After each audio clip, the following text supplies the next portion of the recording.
حبايبي، السلام عليكم ورحمة الله وبركاته. ازيكم؟ عاملين ايه؟ يا رب دايما تكونوا بخير.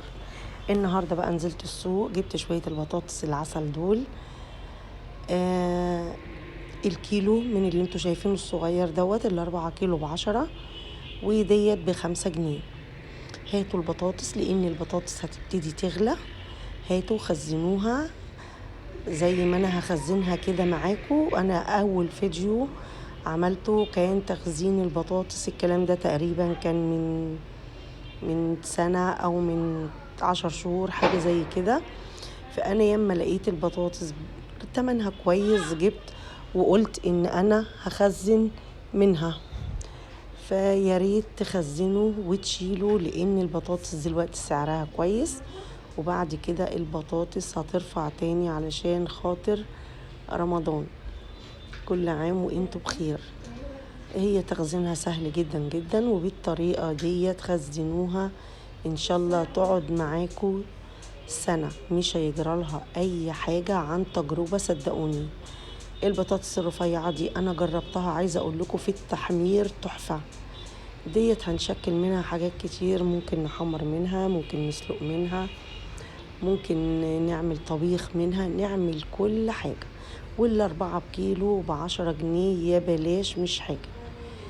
ممكن الاسبوع الجاي تلاقوها رفعت عشان خاطر رمضان. انتوا شايفين الاسعار دايما في الطالع مش في النازل، فربنا يرحمنا برحمته.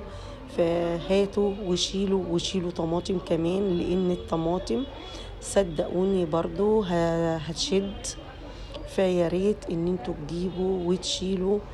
الحاجة اللي احنا هنشيلها مش هتخسر ومش هتقول لا، بالعكس هتنفعنا جدا جدا.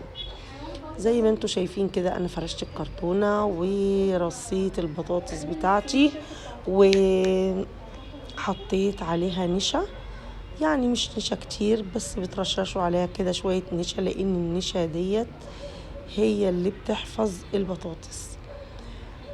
هاتوا ورق جرايد، هاتوا ورق زي اللي انا جايباه دوت، اي حاجة مش هتقول لا. انا كده عملت البطاطس زي ما انتوا شايفين، ومبسوطة جدا جدا ان انا عملت البطاطس بالطريقة ديت وخزنتها كده. انا ارتحت من البطاطس، وبرضو خزنت الطماطم. عملت اهم حاجتين. وبرضو البصل، جبت البصل الرفيع دوت، هاتوه حلو جدا، هاتوه خرطوه، حطوه برضو في اكياس في الفريزر. وان شاء الله انا هعمل لكم فيديو برضو بالبصل الرفيع دوت. هو كيلو ونص ب10، والاتنين ب10. ما تقولوش ان هو رفيع هيتعبكوا، لكن لا، كل حاجة بتنفع وكل حاجة بتمشي الغرض وخلاص. وان شاء الله ربنا يرحمنا برحمته. عايزة اقول لكم البطاطس دي تحفة. انا شلت كمية بطاطس حلوة، ولو البطاطس فضلت تمنها كده هجيبه، مش همد ايدي على دول حتى في رمضان. لكن لو غليت هطلع بقى من اللي انا شايلاه دوت، وما اجيبش الحاجة غالية خالص.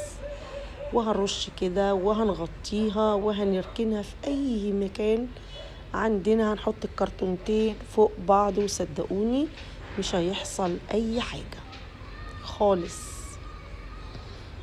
وكل سنة وانتوا طيبين، واعملوا ما تكسلوش. اي حاجة رخيصة هاتوها وخزنوها، مش هيجرى اي حاجة، الحاجة هتنفعنا.